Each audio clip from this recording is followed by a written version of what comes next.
What's up, guys? Hope you're doing great today.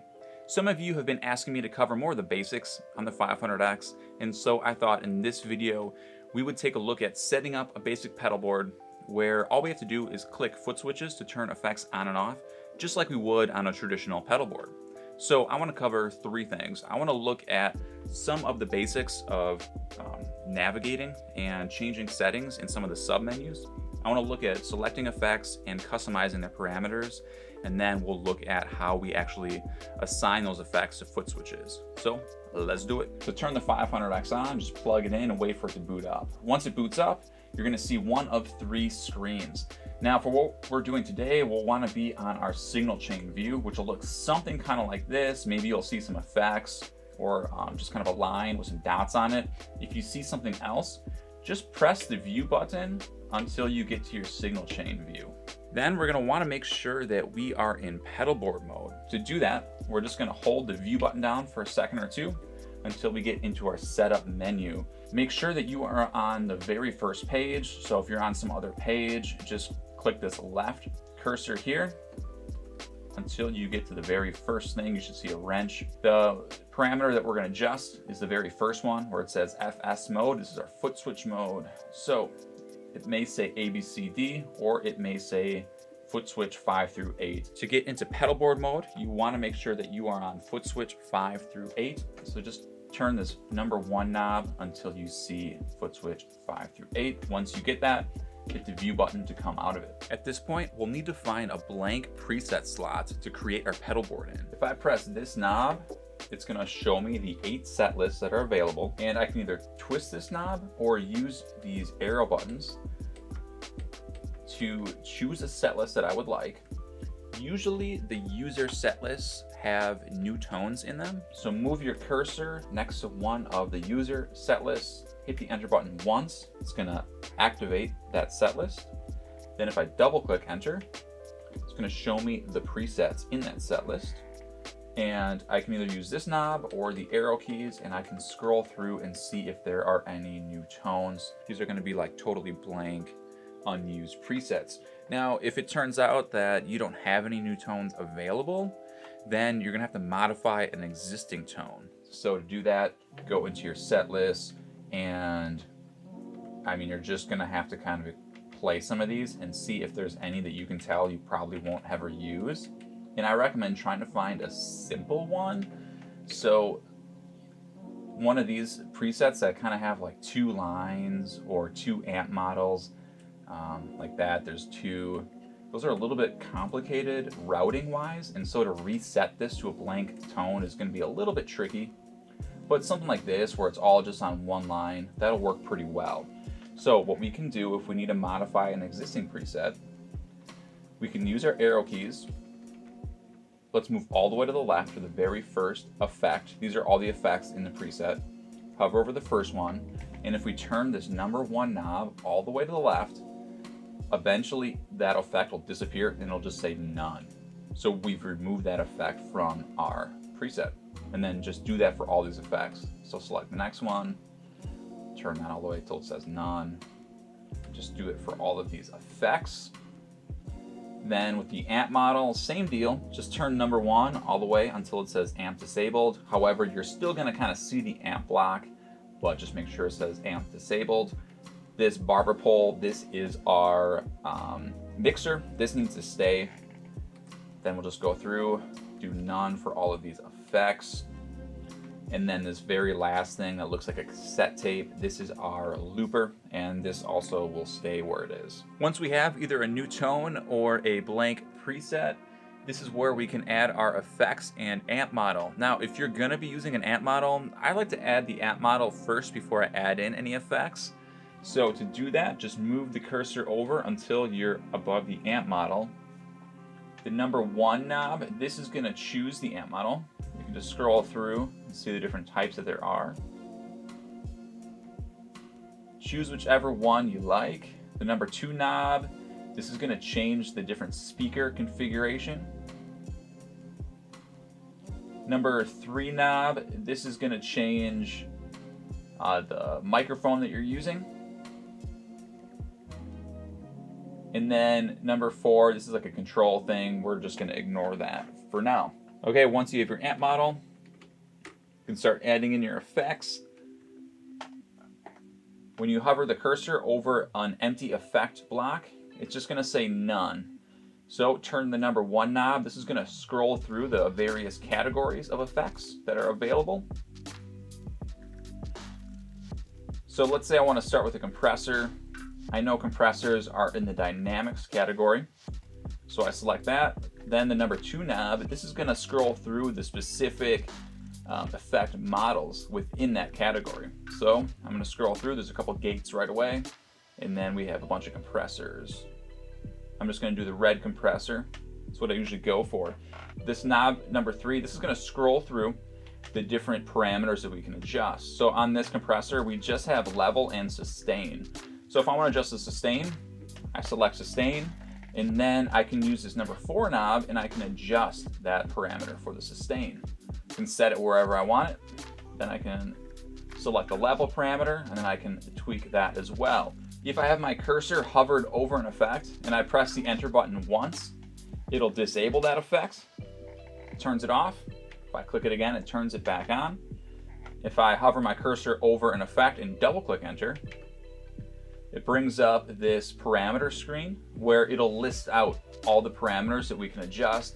This can be a little bit easier to see the parameters on effects that have more than just a couple. Then same deal as before, just use the arrows and you can select the parameter, and then number 4 knob will change that parameter. If you ever find yourself in some kind of sub menu and you don't know how to get back to your main screen, just hit the view button and that'll just bring you back to your signal flow right here. Then I'm gonna use the arrow key, come over to the next effect block. For here, let's add in a volume pedal. So number 1 knob, scrolling through till I get to the volume and pan category. Volume pedal's already selected, just leave it like that. Then let's say we want to throw in a wah pedal.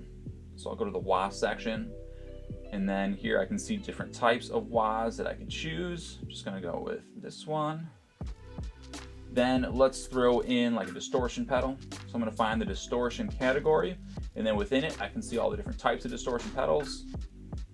I tend to like Screamer, Overdrive, and Classic Distortion a lot. I'll just pick Screamer. Then let's throw in like a chorus pedal. I'm gonna go to the modulation category, and then number 2 knob, I'm gonna just scroll through until I find a chorus that I wanna use. I'm gonna go with this analog chorus. Here's my amp model, which I've already selected. This is the mixer, which we can tweak a little bit, but usually it's fine just how it is. I can continue to add in effects. You don't have to use all the effect blocks if you don't want to, but let's just use them up since we got them right now. Let's throw in a delay pedal. We'll go for analog. Let's do analog with some modulation. Let's throw in another delay pedal. We'll make this one be like a digital delay. Just like that. And then lastly, let's throw in a reverb. Plate actually works pretty well. Then just for example's sake, if I wanted to see more parameters that I can adjust for the reverb, I just hover wherever my cursor is, I just hover it over the reverb, double click enter, and then I can see more parameters just all at once. Sometimes this is a little bit easier screen to see. Hit view, I get back.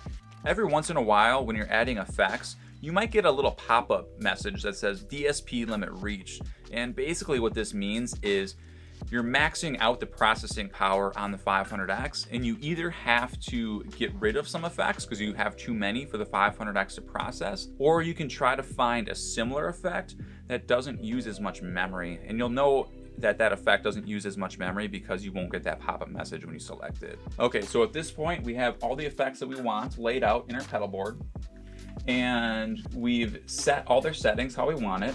Again, just select the effect, double click enter, and you can see all the parameters available to you. Just scroll down to whatever parameter you want to adjust, use number 4 and set them how you like. It's usually best to have your guitar plugged in, and each time you add an effect, play your guitar and see how that effect is sounding and get everything dialed in how you want it. If you need to change the settings of an amp model, hover over it, double click enter, and you can see where everything's set. Then to adjust them, you're going to use this top row of knobs here. So these are gonna all be directly tied into your amp model. So just go ahead and turn them wherever you need them to. I think even if you're on just like your normal screen, if you change these, it's just gonna automatically change it for your amp. So this is pretty useful to have these direct controls. So you can set those where you want them. And then at this point, we just gotta assign effects to foot switches. So to do that, hold down the enter button. It doesn't matter where your cursor is, just hold down enter. And we're gonna jump into this foot switch assign screen. And what we do is, we'll just use these arrow keys. We'll just start at the very beginning, hover over an effect, and then you can either just press the foot switch that you want to assign that effect to, and you'll see it change to that. Or you can turn the number 1 knob and you can just select which foot switch you want. If you don't want to assign it to a foot switch, just go all the way to none, and now that effect is no longer connected to any particular foot switch. But let's say I want my compressor to be number 1. My volume pedal, I'm going to scroll to expression toe switch, and you'll see why in a moment. I'm going to do the same thing for the wah. My screamer, let's just do 2. Chorus, we'll just go 3. We'll just keep it real simple. I don't want my amp model to be assigned to a foot switch, so I'll leave that at none.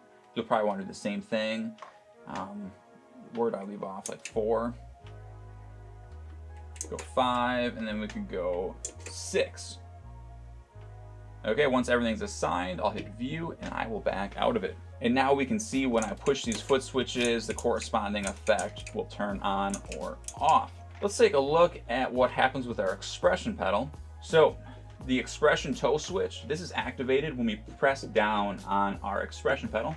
So when I push this, let's see what happens on our screen. I'm gonna push it again.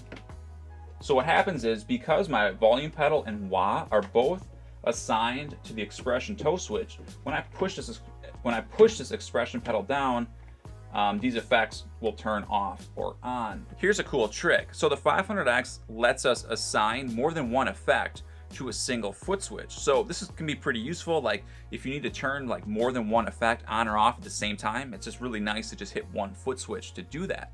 But something else we can do is, let's say I hover over my wah pedal. I'm gonna hit the enter button to deactivate it. Now watch what happens when I push down on the expression pedal.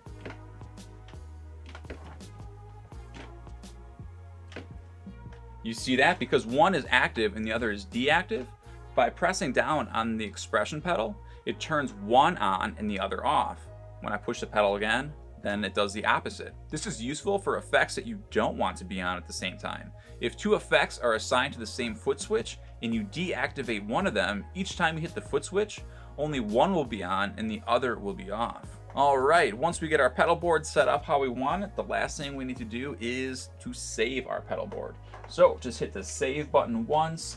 We can give it a name, use a combination of these arrow keys and the number 4 knob to pick the letters you want for it. Then hit save one more time and it will save your preset. Okay, that's how we set up a basic pedal board on the 500X. I know these multi-effect units can be kind of intimidating, but really I want you guys to feel encouraged enough to be able to just dive in and start turning knobs and just experimenting. Sometimes you just gotta try things out and see what happens. Sometimes that's the best way to learn. So go through all the things that I talked about in this video, try them out for yourself. And I think that's gonna be the best way to really get a handle on how to program a 500X. If you found this video helpful, please hit that like button and subscribe to the channel if you haven't yet. And I'll see you guys in the next video. So until then, see ya.